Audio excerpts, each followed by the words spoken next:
Welcome back to our Christmas edition of 7-Eleven Junior Hockey Magazine. I'm your host, Gino Reda. Time now for the CJHL Report.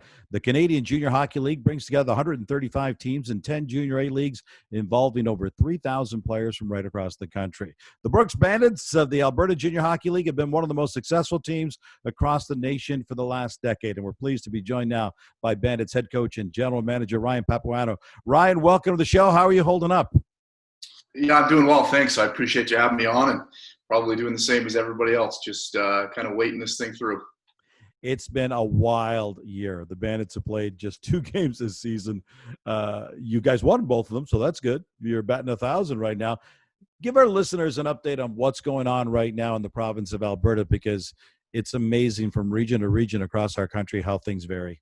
Yeah, we were in a pretty good place. We had 3 full months of games, exhibition games, practices, the whole thing. Everything was going great. And then we moved into this new phase where we're kind of locked down, and we could do one-on-one training with our guys, which was still working in the gym and on the ice. And then we went into this new phase here where we're off the ice completely for 28 days. So no access to the rink. All the players are home for Christmas, and it's kind of put a pause on things and made it difficult, but we're ready and waiting for our guys to get back. It's interesting, Ryan, because with all of the hockey teams across the country in the Junior A loop, there's a lot of franchises that maybe fly under the radar. Yours is not one of those.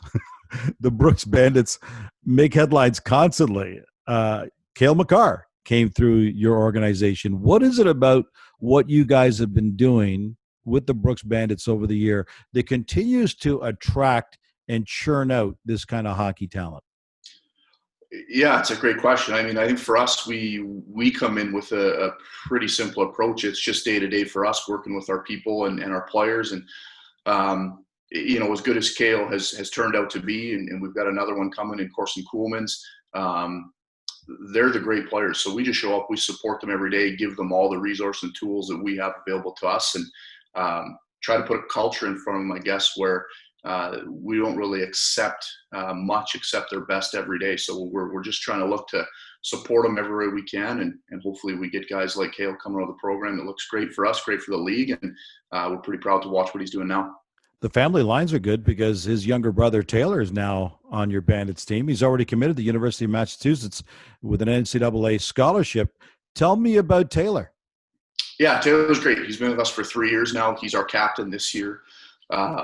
It's an interesting relationship getting to know him as a young guy when Cale was here, and I think we're into year 6 consecutively with a Makar on the team. So love having Taylor around. He's a work ethic guy. He's got a ton of skill, and we're real excited that he's moved up the lineup now to become one of our top guys and be our captain. It's interesting because the production that you guys have, you just continue to churn it out. I think at last count, you've got 13 guys who are already committed to D1 programs in NCAA hockey for next year. Number one, congratulations. That's an incredible accomplishment. I want to ask you the chicken or the egg question. Are you drawing such great hockey talent that could then go on to produce elsewhere because you've had the great talent and everybody wants to play there? Or is there something you're doing inside the organization that churns out this talent? Yeah, I mean, I'd like to say it's a little bit of both.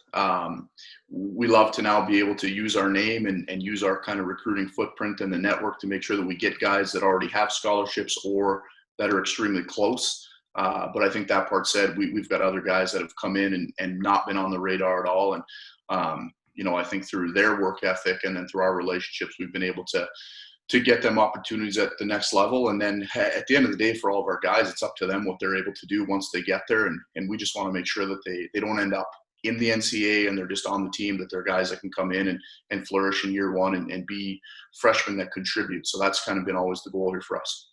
In conversation with Brooks Bandits general manager and head coach Ryan Papaioannou. Ryan, in the position of leadership that you are right now, I'm sure you're having a lot of phone calls with kids on your team who are like, Ryan, I got to go out there and show myself. I got to show what I can do, because there's, a dozen or so players on your team that don't have scholarships, who don't know what they're going to do yet, and they want to get out there and show their talent. What's the communication like between you and the players through this very difficult time? Yeah, it is difficult. I think right now the thing we're doing is trying to keep our team connected without, holding them on Zoom calls all day long. So we're doing a workout every morning. Once a week, we're getting together, doing some specific video to our team. And, at least trying to keep everybody in the feel that they're in the middle of a season. And then we just keep talking to our guys about resiliency and being creative about how you work out and how you find ice, and whether you're on the lake or you're at the outdoor rink. They're in a similar position to hundreds of other kids. So I don't think they need to take this as a, kind of a slap in the face that they're not on the ice. They need to be resilient and find ways to, like I said, to be creative and to keep themselves a step ahead of the guys that are off as well. How much communication do you have with other coaches and general managers from teams around the CJHL to kind of make sure that you guys are okay through this as well?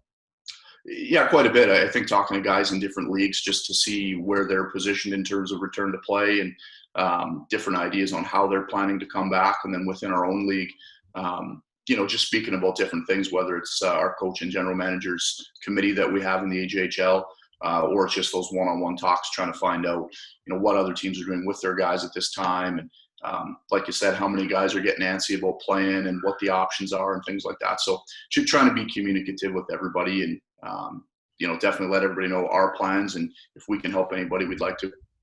How you celebrate Christmas this year? Because I'm guessing the Papaioannou household might be a little bit different this year than in years gone by. Yeah, it'll be a quiet one. So I have two boys. So my younger one's 1 this year, so it's a real Christmas for him. And it'll be quiet around the house and hang out, and hopefully we get some hockey players back soon. Right, and watch some World Junior Championship as well. Absolutely. Ryan, thanks for this.